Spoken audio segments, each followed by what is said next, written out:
Hello friends, welcome back to my channel. आज की इस वीडियो का टॉपिक होने वाला है कि कैसे हम कुछ टाइम में पढ़ करके प्लेसमेंट ले सकते हैं। तो कुछ टाइम मैं टेक्निकली बता दूं कि 2 या 3 महीने बहुत सफिशिएंट होते हैं अगर आप एक अच्छी प्लेसमेंट लेना चाहते हो तो। और ज़्यादा भी आप कर सकते हो प्रैक्टिस, क्योंकि प्रैक्टिस से तो मतलब इम्प्रूवमेंट होता ही है।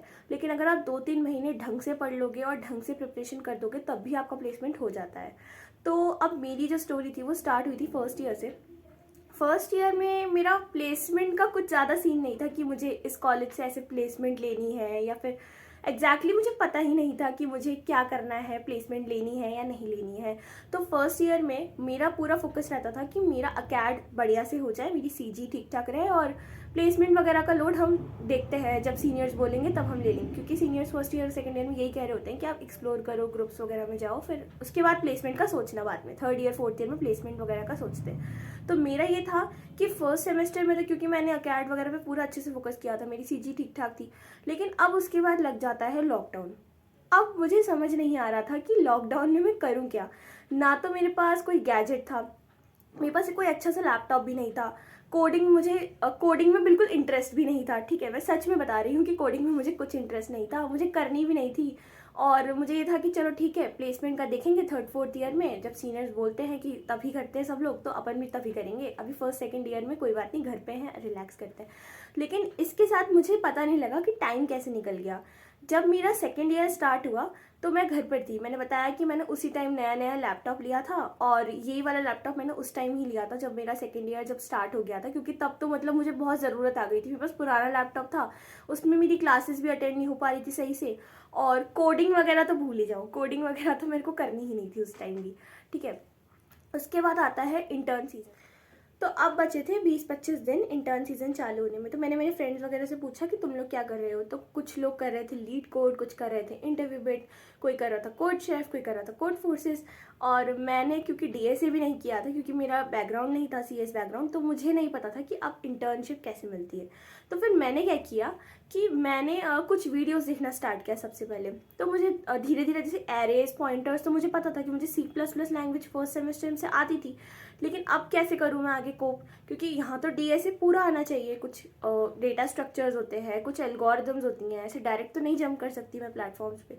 तो मैंने फिर स्टार्ट करा, पहले इंटरव्यू बिट स्टार्ट किया। फिर मैंने क्या किया कि एरेज के कुछ क्वेश्चन लगाए शुरू शुरू के। लेकिन इंटरव्यू बिट पे जो क्वेश्चंस होते हैं वो तभी आप कर सकते हो जब आपको डीएसए का अच्छा नॉलेज हो, और मुझे डीएसए का ज़्यादा नॉलेज नहीं था, मुझे सिर्फ एरेज और कुछ कुछ चीज़ें पता थी।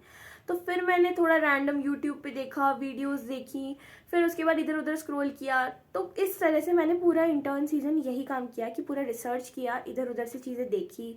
और उसके बाद जब मेरा इंटर्न सीजन शुरू हो गया, तो तब भी मैं वीडियोज़ ही देख रही हूँ। मैंने कुछ कोड वगैरह की प्रैक्टिस की नहीं है। इंटर्न सीजन में जब टेस्ट चल रहे थे तो मुझसे क्वेश्चंस बनते नहीं थे, ऑब्वियस सी बात है, कैसे बनेंगे।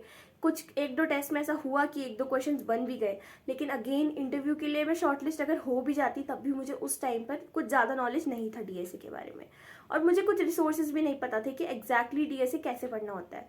तो इस तरीके से पूरा इंटर्न सीजन खत्म हो चुका था मेरा। फिर मैंने धीरे धीरे कोड शेफ कोड फोर्सेस पे क्वेश्चंस करने स्टार्ट किए, क्योंकि कोड शेफ कोड फोर्सेस के जो क्वेश्चंस होते हैं उसमें हमें ज़्यादा डीएसए का नॉलेज नहीं चाहिए होता है। उसमें बेसिकली हमें कॉम्पिटिटिवली सोचना होता है। लेकिन अगेन मैं कोड शेफ कोड फोर्सेस कर रही थी, बट मुझे टाइम कॉम्प्लेक्सिटी नहीं पता था कि टाइम कॉम्प्लेक्सिटी कितनी इंपॉर्टेंट होती है कोड में। मुझे सिर्फ कुछ कुछ डेटा स्ट्रक्चर्स पता थे। मुझे वेक्टर्स के बारे में धीरे धीरे पता लग रहा था कि अच्छा, वेक्टर्स करके भी एक स्टैंडर्ड टेम्पलेट लाइब्रेरी जैसा कुछ होता है जिससे हम यूज़ कर सकते हैं। फिर धीरे धीरे डेटा स्ट्रक्चर्स के बारे में पता लग रहा था, लेकिन एल्गोरिदम्स नहीं पता थी। अगेन तो क्वेश्चन नहीं होते थे, लोग बोलते थे कि इजी क्वेश्चन है, ये तो इजी से क्वेश्चन है, ये तो हो जाने चाहिए। बट अगेन जब मुझे एल्गोरिदम्स नहीं पता होगी तो कैसे क्वेश्चन होंगे। तो अब मतलब मेरा इंटरेस्ट तो पहले ही नहीं था कोडिंग में, तो अब तो और ख़त्म होने लगा था।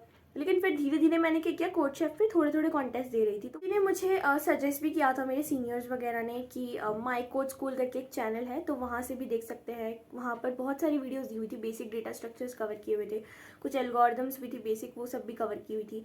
एक यूट्यूब चैनल है अब्दुल बारी सर का, वो भी बहुत अच्छा है। उसमें उन्होंने टाइम कॉम्प्लेक्सिटी पूरा अच्छे से समझा रखा है कि टाइम कॉम्प्लेक्सिटी का कैसे एनालिसिस किया जाता है, और माई कोड स्कूल में भी सेम उन्होंने बहुत अच्छे से समझा रखा है। तो ये दो चीज़ें मैं देख रही थी, लेकिन इंटर्न सीजन खत्म हो चुका था। उसके बाद ये चीज़ें मैं देख रही थी कि अब मैं प्लेसमेंट के टाइम तक इसे अच्छे से प्रिपेयर कर लेती हूँ। तो मैंने ये चीज़ें देख ली थी। फिर मैं कोड शेफ पे मैं बता रही हूँ कि मैं क्वेश्चन सॉल्व कर रही थी ताकि मेरा रेटिंग्स उसमें इंप्रूव हो जाए।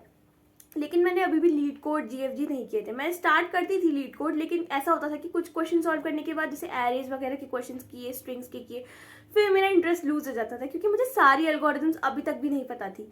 तो कई बार ऐसे क्वेश्चन आ जाते थे जिसमें वो सब चीज़ें, सारे कॉन्सेप्ट इंक्लूड करना चाहता था, जैसे रिकर्जन, डीपी, वो सब मुझे नहीं पता थी, तो इसलिए मेरा उसमें इंटरेस्ट फिर से खत्म हो जाता था। तो मैं अगेन कोड शेफ ही लेके चल रही थी। उसके बाद अब ये था कि मुझे प्लेसमेंट में तो अच्छे से करना ही है, इंटर्नशिप में जो भी हुआ ठीक है, अब प्लेसमेंट में अच्छे से करेंगे। तो मैंने सबसे पहले, मेरा फोकस था कि अब क्योंकि समर वेकेशन आने वाली थी, जिन लोगों की इंटर्न लग गई थी उन सबकी इंटर्न वो लोग करने वाले थे। मुझे आता था HTML CSS और थोड़ा बहुत जावास्क्रिप्ट, और एक फ्रेमवर्क आता था रिएक्ट का, जो कि जावास्क्रिप्ट का एक फ्रेमवर्क है। आजकल बहुत ज़्यादा, मतलब बहुत ज़्यादा डिमांड में है ये रिएक्ट फ्रेमवर्क। और मेरी इंटर्नशिप भी कहीं नहीं लगी थी, तो अभी मुझे इंटर्नशिप के लिए भी सर्च करना था क्योंकि समर वेकेशन आने वाली थी। लोगों के पास ऑलरेडी इंटर्नशिप है and I have to search for internship. And मैंने प्लेसमेंट के लिए सिर्फ कोड शेफ वगैरह ही थोड़ा बहुत किया हुआ। इन 2 महीनों में मैंने 2 इंटर्नशिप करी।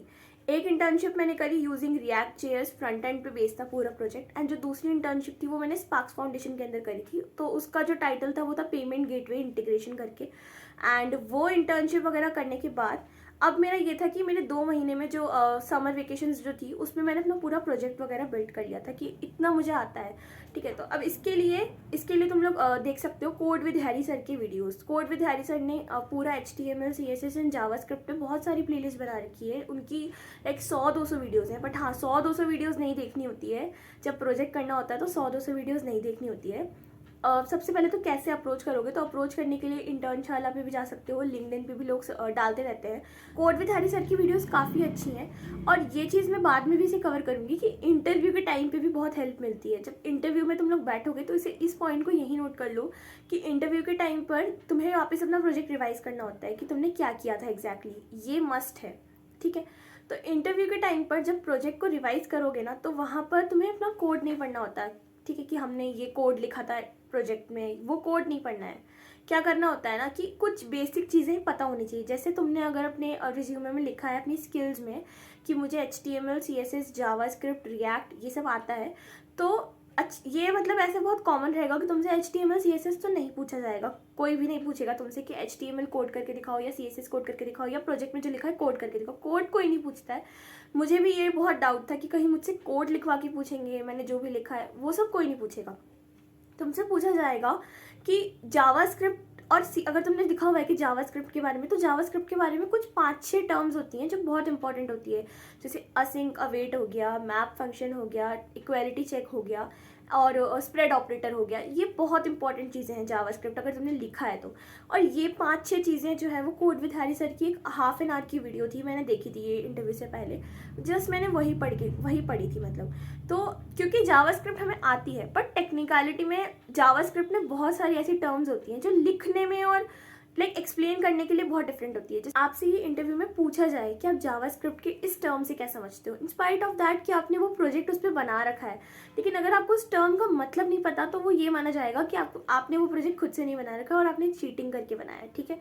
तो इसीलिए ये चीज़ इंपॉर्टेंट होती है कि जावास्क्रिप्ट के बारे में कुछ टर्म्स हमें पता हो। लिखनी सबको आती है, कोड सब कर लेते हैं जावास्क्रिप्ट में, हम लोग पूरा सॉल्व कर रहे होते हैं, कोड कर रहे होते हैं लीड कोड पे बैठ के, लेकिन फिर भी कई बार ऐसे कुछ टर्म्स होती हैं जो हमें पता होना चाहिए, ठीक है। तो ये चीज़ भी यहाँ पे मैं इंपॉर्टेंट मेंशन करूँगी कि कोड विद हैरी सर की एक वीडियो देख लेना ½ एन आवर की, उसमें उन्होंने जावास्क्रिप्ट के वो इंपॉर्टेंट टर्म्स बता रखे हैं जो इंटरव्यू में मस्ट है, पूछ सकते हैं और बहुत अच्छे चांसेस होते हैं कि पूछ लेंगे, ठीक है। उसके साथ में रिएक्ट के ऊपर भी ये रहता है। रिएक्ट के ऊपर भी आपको पता है कि रिएक्ट क्या होती है, कैसे कोड करना है, आपने पूरा प्रोजेक्ट बिल्ड कर लिया हो चाहे रिएक्ट के ऊपर, लेकिन फिर भी रिएक्ट में भी कुछ ऐसी टर्म्स होती हैं जैसे कि अगर आपने रिएक्ट में क्लास बेस्ड काम किया है या फिर आपने रिएक्ट में काम किया है फंक्शनल बेस्ड, ठीक है। तो आप इंटरव्यू में अगर ये मेंशन कर दोगे स्पेसिफिकली कि मैंने फंक्शनल बेस्ड काम किया है, वो आपसे पूछेंगे हुक्स के बारे में, उसके बाद वो आपसे पूछेंगे स्टेट्स क्या होती हैं, प्रॉप्स क्या होते हैं, ठीक है। अगर आपने बोल दिया मैंने क्लास बेस पे काम किया तो आपसे बोलेंगे लाइफ साइकिल मेथड्स बता दो, ठीक है। अगेन ये पूछ सकते हैं कि रिएक्ट और एंगुलर में आप रिएक्ट को क्यों प्रेफर कर रहे हो और एंगुलर को क्यों प्रेफर नहीं कर रहे हो, तो उसका भी रीज़न होना चाहिए। ये पता होना चाहिए कि रिएक्ट वर्चुअल डॉम पे काम करती है, रियल डॉम पे काम नहीं करती है। ये सारी चीज़ें छोटी छोटी चीज़ें हैं जो कि इंटरव्यूज़ में पूछ ली जाती है, ठीक है। ये मतलब ऐसे टर्म्स होते हैं जो कि हम प्रिपेयर नहीं कर रहे होते हैं। जब हम प्रोजेक्ट बना रहे होते हैं तब हमारा मेन फोकस रहता है कि सिर्फ जो हमें काम दिया गया है, टास्क है, वो अकम्प्लिश हो जाए। बट अगेन जब हमसे इंटरव्यू में पूछा जाता है तो वहाँ ये नहीं पूछा जाएगा कि आपने कोड किया, आपने जो भी किया, आपको बस ये बताना होता है कि आपने क्या इनपुट स्टेटमेंट क्या थी, प्रॉब्लम स्टेटमेंट क्या थी, फिर कैसे उस प्रॉब्लम स्टेटमेंट को समझा एंड आप कैसे उस आउटपुट तक पहुँचे, प्लस उसके साथ आपने क्या टेक स्टैक यूज़ किया। फिर टेक स्टैक के ऊपर आपको ये पूछ लिया जाएगा कि आप इस टेक स्टैक को समझते हो या नहीं समझते हो, या आपको बस ऊपर ऊपर से नॉलेज है या आपने सच में उस टेक स्टैक को सही से समझा है। ठीक है, और साथ में कुछ एडवांटेज और डिसएडवांटेज कि आप ये यूज़ कर रहे हो तो ये क्यों नहीं यूज़ कर रहे हो, कंपैरिजन। ठीक है, तो मैंने ये लर्निंग से सीखा था और मैंने यहीं पर कवर भी कर दिया है कि प्रोजेक्ट और इंटर्नशिप को कैसे एक तो करना है। इसके लिए अपन एक नई वीडियो भी बना लेंगे कि जिन लोगों को अभी इंटर्नशिप की ज़रूरत है वो कैसे इंटर्नशिप अप्रोच करें। तो प्रोजेक्ट एंड इंटर्नशिप के ऊपर भी अपन एक नई वीडियो बनाएंगे, वहाँ पर अपन पूरा डिस्कस करेंगे। इस वीडियो में आप लोग कमेंट कर देना अगर आपको चाहिए कि आप इंटर्नशिप पे एक वीडियो बना दूँ, जिससे आपको ये आइडिया मिल जाए कि कहाँ से इंटर्नशिप मिलती है और कैसे अप्रोच करना होता है इंटर्नशिप के लिए कंपनीज को। तो उस पर भी मैं एक नई वीडियो बना दूँगी। लेकिन इस वीडियो में मेरा यही फोकस है कि जैसे भी आपने इंटर्नशिप जो भी करी है, अब आपको उसे कैसे फॉर्मुलेट करना है और कैसे इंटरव्यू में एक्सप्लेन करना होता है। ठीक है, तो यही आपकी अप्रोच होनी चाहिए कि एक तो आपको प्रॉब्लम स्टेटमेंट क्लियर होनी चाहिए कि आपने क्या काम किया है इंटर्नशिप में। ठीक है, दूसरा आप एक्सप्लेन कर पाओ, फ्लो बना पाओ कि ये काम किया गया था। तीसरा आप उसकी मेथोडोलॉजी एक्सप्लेन कर पाओगे कि क्यों करना था ये काम। ठीक है, वो कंपनी क्या काम करती है, उस कंपनी में आपका क्या रोल था, आपने ये काम अकेले किया है, टीम में किया है, और कितने दिनों का ये काम का टारगेट था, फिर आपने इसे कितने दिनों में ख़त्म करके दिया उन्हें, और आपका ये जो काम है वो एक्चुअली अगर मार्केट में डिप्लॉय हो गया है तो इससे कितने लोगों को बेनिफिट मिल रहा है, ये सब चीज़ें। ठीक है, इसके बाद आउटपुट आप दिखा सकते हो कि अगेन आउटपुट क्या आया। एंड उसके बाद टेक स्टैक ज़रूर पूछा जाता है कि टेक स्टैक आपने क्या यूज़ किया। फिर टेक स्टैक में भी अगर आपने जावास्क्रिप्ट के ऊपर आपने ज़्यादा काम नहीं किया है, ठीक है, आपने थोड़ा बहुत कोड किया है, तो बेटर रहेगा कि आप जावास्क्रिप्ट मेंशन ना करो इंटरव्यू में। आप जो भी उसका फ्रेमवर्क अगर आपने कुछ यूज़ किया है तो वो मेंशन कर दो, लेकिन उसमें आप कॉन्फिडेंट होने चाहिए और पहले आपको कुछ टर्म्स पता होनी चाहिए जो मैंने बताई है, वो आप एक बार अच्छे से प्रिपेयर कर लो बिफोर गोइंग टू इंटरव्यू। बहुत ज़्यादा मतलब टाइम नहीं लगेगा, सिर्फ 2 घंटे का काम होता है, अपने प्रोजेक्ट पे अच्छे से काम कर लो और अपने प्रोजेक्ट को प्रिपेयर करने के लिए सिर्फ 2 या 3 घंटे चाहिए होते हैं, उससे ज़्यादा टाइम नहीं देना होता है इस चीज़ पे। ठीक है, अब अपन बात करते हैं, ये प्रोजेक्ट का डिस्कशन तो हम तब करेंगे जब हम इंटरव्यू में जा रहे होते हैं। ठीक है, जब हम इंटरव्यू में जाने वाले हैं उससे 1-2 दिन पहले हम इस चीज़ पे काम करेंगे अपने रिज्यूमे पे। अब प्रोजेक्ट का जो डिस्कशन हुआ है ये तो तब का है जब आप इंटरव्यू के लिए शॉर्टलिस्टेड हो और आपको इंटरव्यू में जाना है, तो 1-2 दिन पहले आप कैसे काम करोगे अपने रिज्यूमे पे और प्रोजेक्ट पे, वो मैंने अभी यहाँ पे क्लियर किया है। ठीक है, अब अपन बात करते हैं back to that summer vacation, जब मैंने अपनी इंटर्नशिप खत्म करी थी एंड देन मुझे कैसे प्रिपेयर करना था, डीएसए कैसे मैंने स्टार्ट किया। ठीक है, तो अब अपन डीएसए वगैरह पे फोकस करते हैं अच्छी तरीके से। तो अब क्या हुआ कि मैंने बताया कि मैंने समर वेकेशंस में अपना इंटर्न बिल्ड कर लिया था और अपना प्रोजेक्ट वगैरह बना लिया था। अब मेरे पास टाइम नहीं था, मेरा मई और जून इसमें चला गया था इन इंटर्नशिप्स में, और अब जुलाई से मुझे फोकस करना था पूरी तरीके से डीएसए में। ठीक है, अब ये वेकेशंस भी ख़त्म हो गई थी। मैंने बताया कि मैं नॉन सीएससी से हूँ, तो मुझे अपने सेमेस्टर को भी क्लियर करना है और साथ में ये भी पढ़ना था, और उसके साथ मुझे अपनी सीजी भी मेंटेन करके रखनी है, क्योंकि प्लेसमेंट में 7.5 सीजीपीए मस्ट होती है। ठीक है, अगर आपकी सीजीपीए 7.5 से नीचे है तो मतलब कुछ कंपनीज़ के लिए आप एलिजिबल नहीं होंगे बैठने के लिए, और 7.5 प्लस का भी ये सीन रहता है कि उसमें भी आपको, अगर आपका 8 सीजीपीए तक है तो आप फॉर श्योर ये मान लो कि आप आराम से शॉर्टलिस्ट हो रहे हो हर चीज़ में। 7.5 से 8 तक भी आपको थोड़ा सा रिस्क रहता है कि कुछ कंपनीज में हो सकता है आपको शॉर्टलिस्ट ना किया जाए। ठीक है, तो अपनी सीजी पे भी फोकस करनी बहुत ज़रूरी होता है। फर्स्ट सेमेस्टर से सीजी मेंटेन करके रखनी होती है, 7.5 प्लस तो रखनी ही चाहिए। ठीक है, इसके बाद मेरी सीजीपीए ठीक थी। तो अब बात करते हैं उस बात पे कि मैंने डीएसए कैसे स्टार्ट किया, जिसका सब लोग वेट कर रहे थे इतनी देर से कि अब डीएसए पे हम लोग कब आएंगे। तो हाँ, अब मैंने कैसे स्टार्ट किया था कि मैंने आपको बताया कि मैंने जो 2 चैनल्स फॉलो किए थे, अब उसके बाद धीरे धीरे मैंने आदित्य वर्मा सर की प्लेलिस्ट फॉलो करी। तो आदित्य वर्मा सर ने रिकर्जन, डीपी और इस पे बाइनरी सर्च पे, हीप्स पे, स्टैक्स पे और क्यूज़ पे बहुत अच्छी वीडियोज़ बना रखे थे, तो मैंने इन्हीं की वीडियोज़ को फॉलो कर लिया। अब मैंने फॉलो तो ऐसे ही किया था कि मैं उनकी वीडियोस को देख रही हूँ पूरी तरीके से, मैंने एक जैसे कोई एक टॉपिक उठाया, पहले रिकर्जन उठा लिया, फिर रिकर्जन पूरा समझ लिया, फिर मुझे लगा कि हाँ रिकर्जन पे पूरी तरह से कॉन्फिडेंट हूँ, तो जो स्टैंडर्ड सवाल उन्होंने अपनी वीडियोज़ में बताए थे, एक बार उस पूरी वीडियो को देखने के बाद मैंने वही स्टैंडर्ड सवाल लीड कोड और GFG पे जाकर सॉल्व करा। देन आई फील कि हाँ अब इतना मुझे समझ आ गया है तो अब मैं सीख सकती हूँ।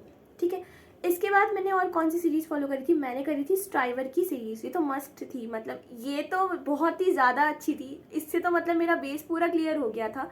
तो अब आदित्य वर्मा की प्लेलिस्ट, ये सारी वीडियोस देखने के बाद और जो स्टैंडर्ड सवाल इन्होंने बताए थे ये करने के बाद मैंने स्ट्राइवर की सीरीज़ फॉलो करी।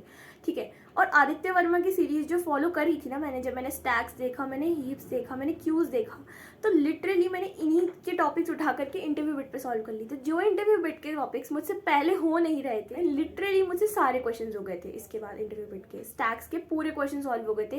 Then I was very happy कि मतलब कुछ प्रोग्रेस हो गया कि मैंने इंटरव्यू बिट पे पूरे सवाल कर लिए किसी एक सेक्शन के। इंटरव्यू बिट को मैंने स्टार्ट जब किया था तो मैंने एरेज स्टार्ट करती थी मैं हमेशा, तो ये मेरी गलती होती थी कि मैं हमेशा ही एरेज और वेक्टर से स्टार्ट कर रही हूँ और फिर लास्ट आते आते जो अच्छे डेटा स्ट्रक्चर्स होते हैं वो मैं मिस कर देती हूँ, फिर मैं वहाँ तक पहुँच नहीं पाती थी।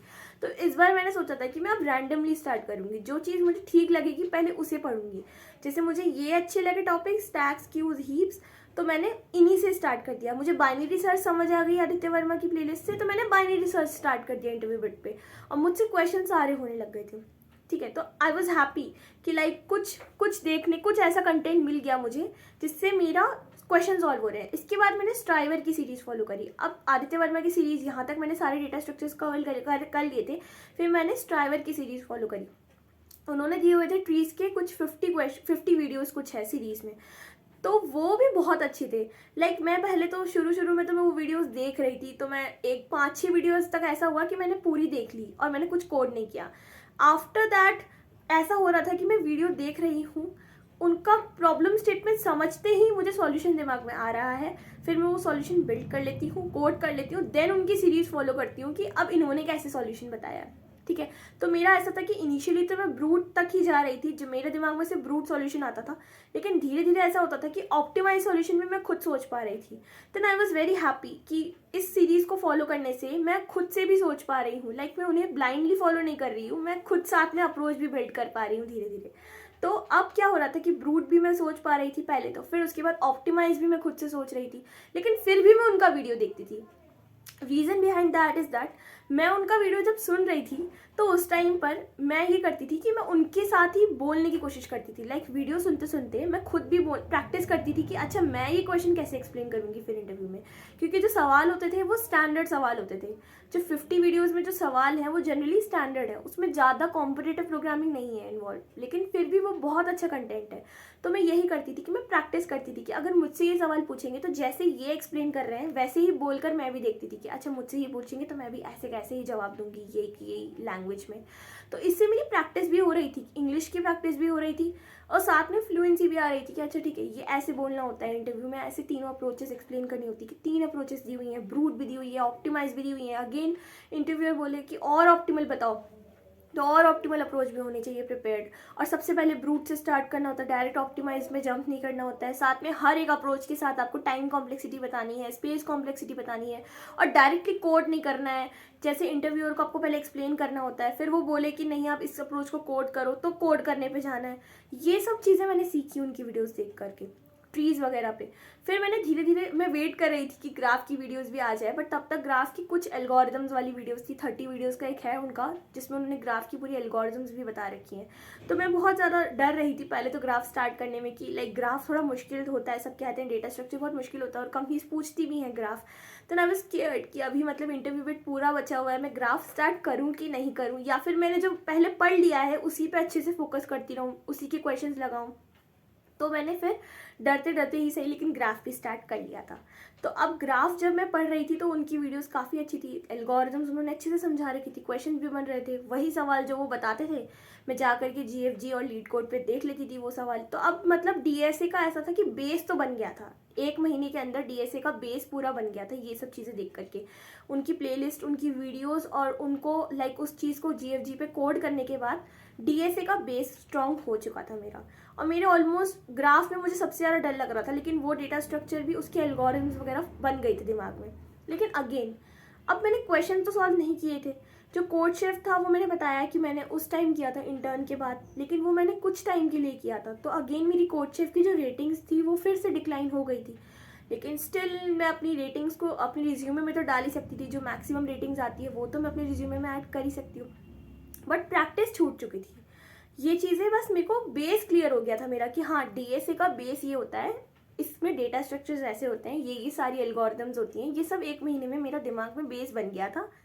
तो अगेन मैंने फिर स्टार्ट कर दिए थे क्वेश्चंस लगाने। मैंने ट्रीज के क्वेश्चन जब इंटरव्यू बिट पे स्टार्ट किया after watching striver series, I literally suggest कि ये देखने के बाद सारे क्वेश्चन मुझसे होने लग गए थे इंटरव्यू बिट के। आई वॉज वेरी हैप्पी कि मतलब कुछ आउटपुट आ गया है, अब अच्छे से मुझे समझ में आने लग गई हैं चीज़ें, ठीक है।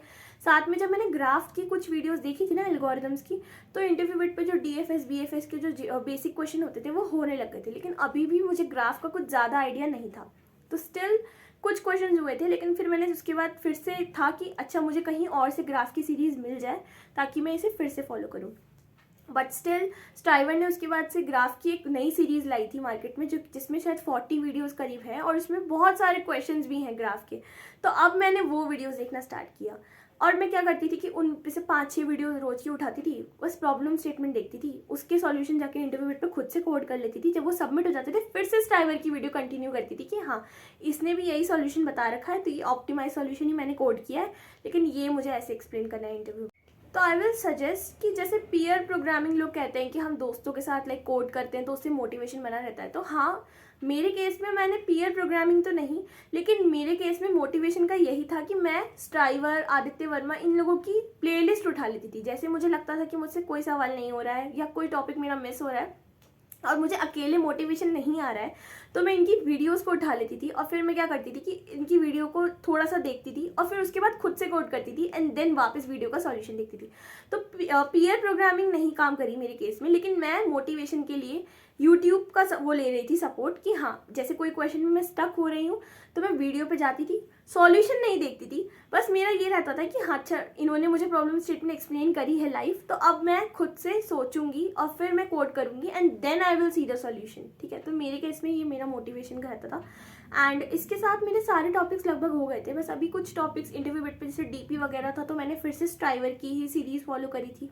इससे पहले डीपी के लिए मैंने आदित्य वर्मा की सीरीज भी फॉलो कर रखी है एंड वहाँ से मेरा क्लियर हो चुका था डीपी का, लेकिन अगेन मैंने वहाँ पर समझ तो लिया था, बट ठीक है मुझे मोटिवेशन चाहिए था कि मैं कैसे उस क्वेश्चंस को सॉल्व करूँ। जैसे 50-60 क्वेश्चन थे इंटरव्यू बिट पे, तो उस चीज़ को सॉल्व करने के लिए मैंने फिर स्ट्राइवर की ही सीरीज़ को दोबारा से देखा था और लाइक उन्होंने भी 50-60 वीडियोस बना रखे थे, बट मैं उसी को फॉलो करती थी कि अच्छा ठीक है ये क्वेश्चन आज इन्होंने ये 5 क्वेश्चन लिए हैं, तो रैंडमली वो 5 क्वेश्चन इंटरव्यू बिट पे सर्च कर लेती थी और फिर उनकी प्रॉब्लम स्टेटमेंट पढ़ती थी उनकी वीडियो से और फिर वहाँ जाके कोड कर देती थी और अपनी अप्रोच लिख देती थी। एंड उससे मतलब मेरा मोटिवेशन बना रहता था कि अच्छा ठीक है आज मैंने कुछ लाइक कोडिंग में अच्छा काम किया है। क्योंकि ऐसे ना जब मैंने देखा था कि जैसे मेरे सामने जैसे 1000 सवाल कोई ला के रख देता है कोडिंग के, तो मुझसे हो नहीं रहे थे और वो 1000 सवाल को देखने के बाद तो बिल्कुल ही मोटिवेशन डाउन हो जाता था कि जैसे 5-6 सवाल मैंने खुद से उठाए और वो एक भी नहीं हो रहा है और उसके सॉल्यूशन भी कहीं नहीं मिल रहे हैं, तो मुझे मज़ा नहीं आता था करने में और किसी को भी नहीं आता है। लिटरली मुझे पूरा यकीन है कि जो लोग ये देख रहे होंगे वीडियो उनको भी यही लग रहा होगा, उन्होंने भी फेस तो करी होगी ये चीज़।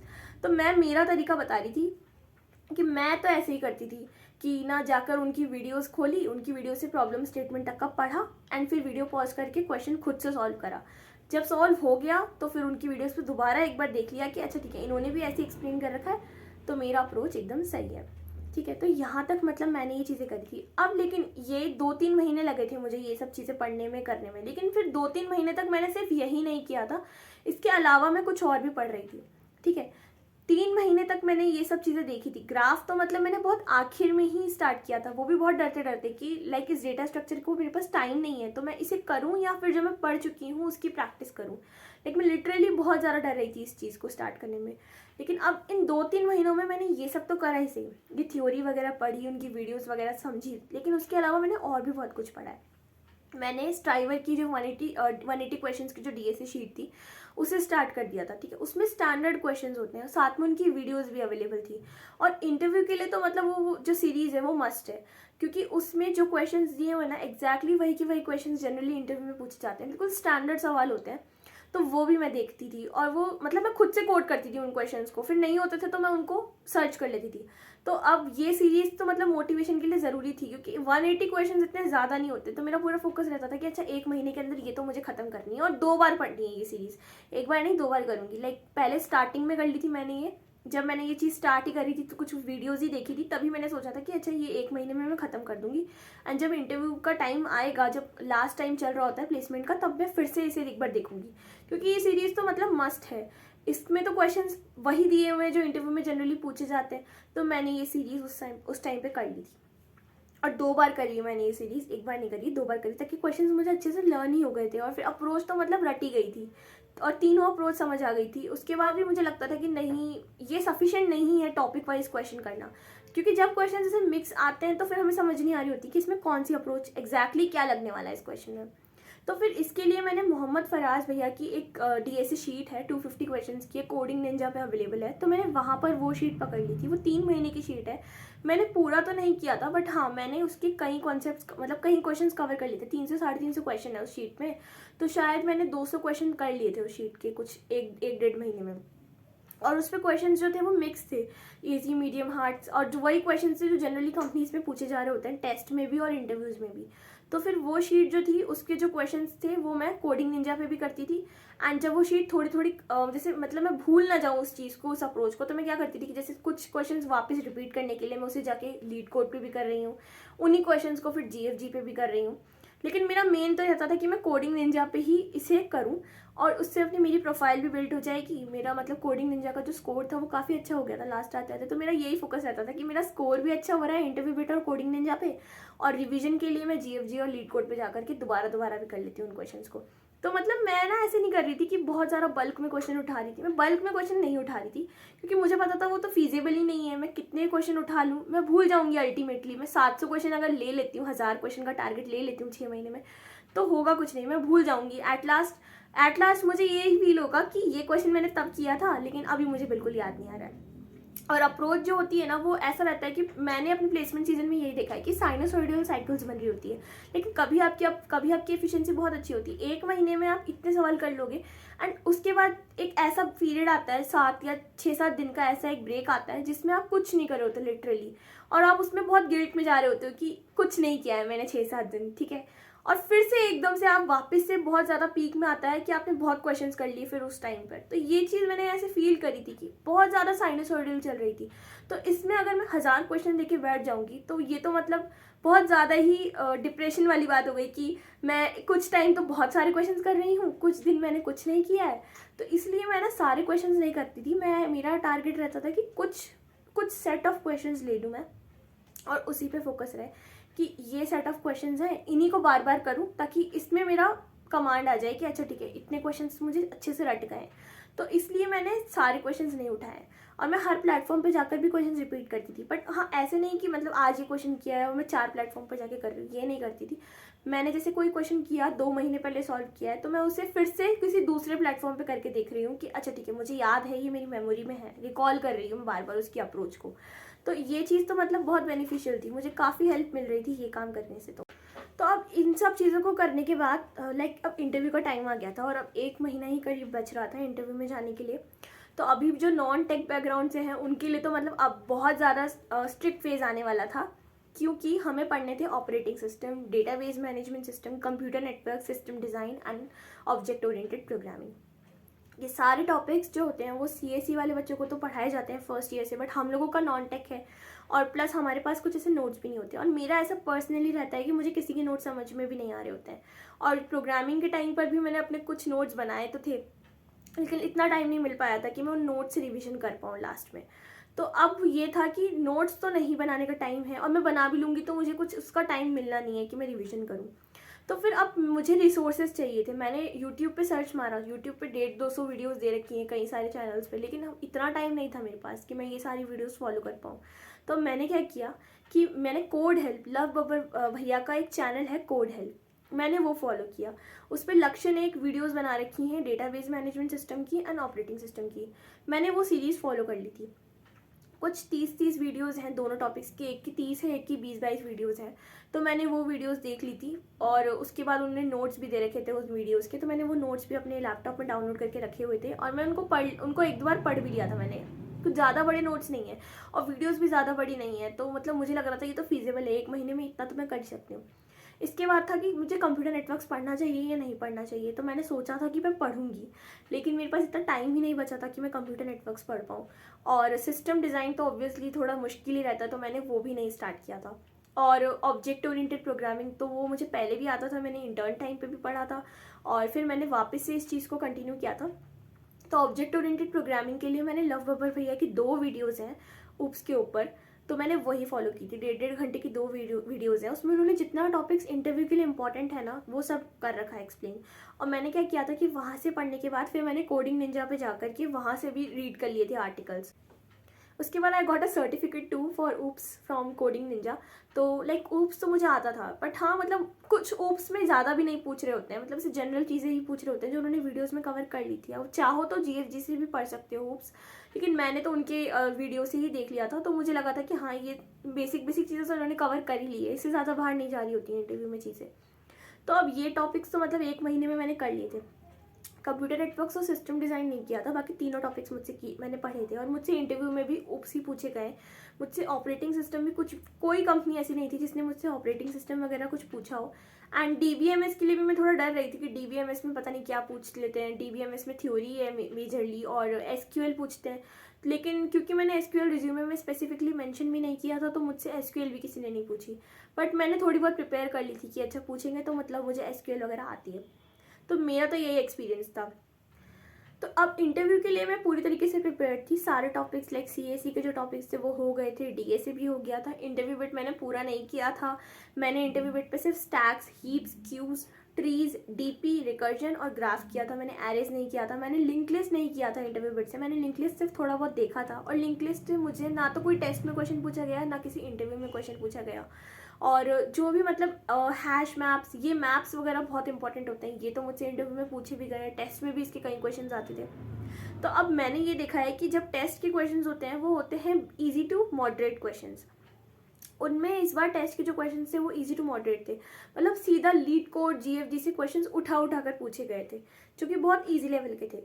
क्योंकि मैंने तो नहीं किया था लीड कोड जीएफजी, लेकिन मैंने कोडिंग निंजा की जो शीट थी मोहम्मद फराज की वो करी थी और इंटरव्यू बिट पे भी क्वेश्चंस किए थे, तो वो क्वेश्चंस मुझसे हो जाते थे।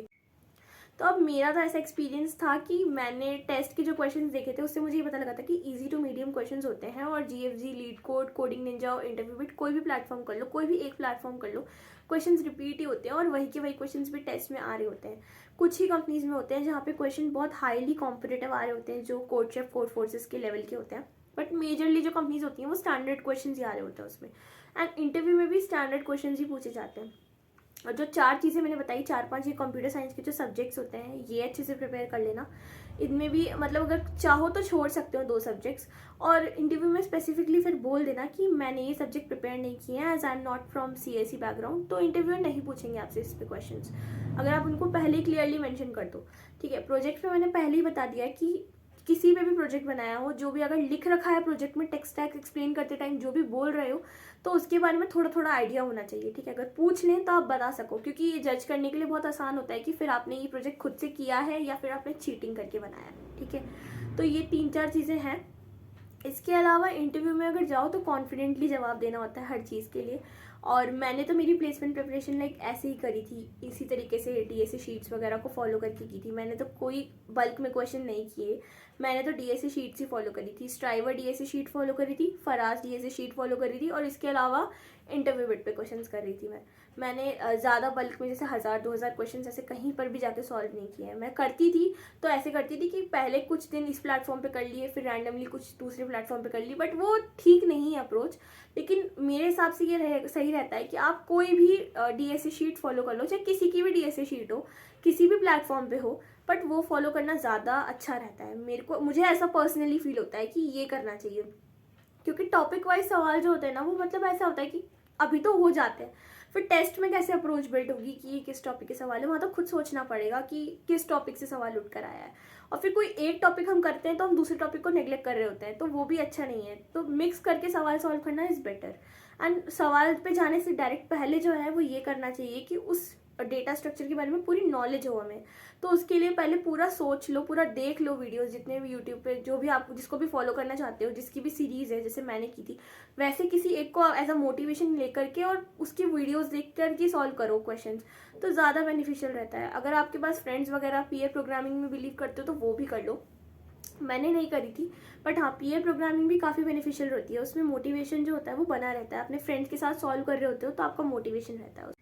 और एक और तरीके के जो क्वेश्चंस होते हैं ना वो होते हैं इम्प्लीमेंटेशन बेस्ड, क्योंकि जनरली टेस्ट में नहीं आते बट इंटरव्यूज में पूछ ली जाते हैं। जैसे आपको बोलेंगे कि मैप इम्प्लीमेंट करके बता दो, या फिर स्टैक इम्प्लीमेंट करके बता दो, क्यू इम्प्लीमेंट करके बता दो, using this, using array, using link list. तो इस तरीके के क्वेश्चंस के लिए तो मतलब रेडी रहो। हीप्स इम्प्लीमेंट करके बता दो, तो ये इंटरव्यू के लिए क्वेश्चंस बहुत आसान रहते हैं। तो इसके लिए मैंने देखे थे जेनी के लेक्चर और फराज के लेक्चर ही देखे थे मैंने। तो जेनी और फराज के लेक्चर देखे थे और थोड़ा सा इम्प्लीमेंटेशन भी सीख ली थी मैंने कि अच्छा ठीक है वो मुझसे ये पूछेंगे तो मतलब ऐसे ऐसे बिल्ड करना होता है।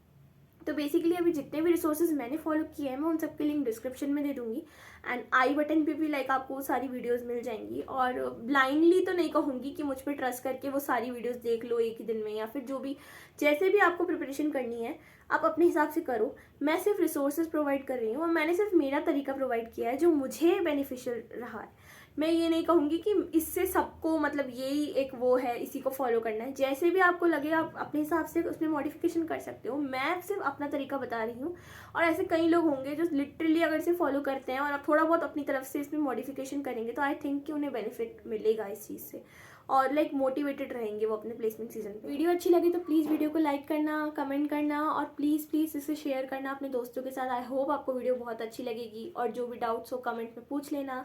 एंड जो भी आप चाहते हो कि जिस भी टॉपिक पे वीडियोस बने तो आप लोग प्लीज़ कमेंट करके मुझे ज़रूर बताना। Okay then, thank you, bye bye.